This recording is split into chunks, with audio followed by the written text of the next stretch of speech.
Kita beralih ke sorotan lain, saudara. Seorang santri berusia 13 tahun di Aceh Barat dihukum dengan cara dioles cabai oleh istri pimpinan pesantren usai ketahuan merokok, saudara.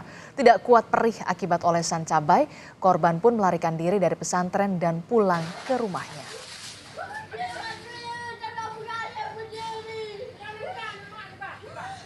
Orang tua korban mengatakan hukuman diberikan oleh istri pimpinan pesantren usai sang anak ini ketahuan merokok.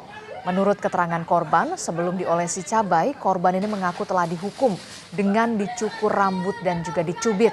Setelah itu, korban diolesi cabai di mulut dan juga badannya. Korban yang merasa perih kemudian pulang ke rumahnya untuk meminta pertolongan.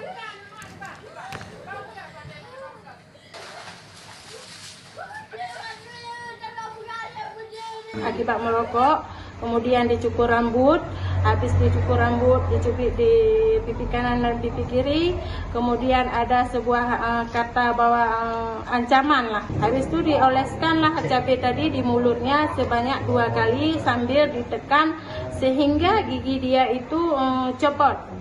Habis itu setelah dioles di mulut, dioles juga di badan bagian depan dan bagian belakang. Disitulah dia merasa perih badannya yang luar biasa sehingga membuat dia lari dari pesantren tadi.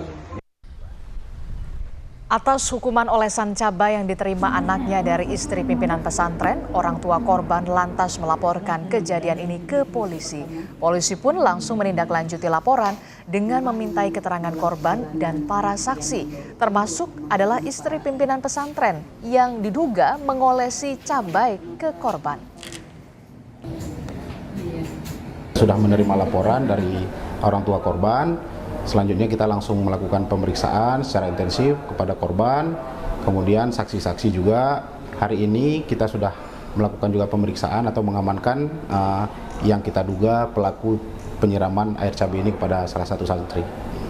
Ini akan kita dalami apakah ini memang SOP di daerah tersebut atau ini memang perbuatan yang melanggar hukum.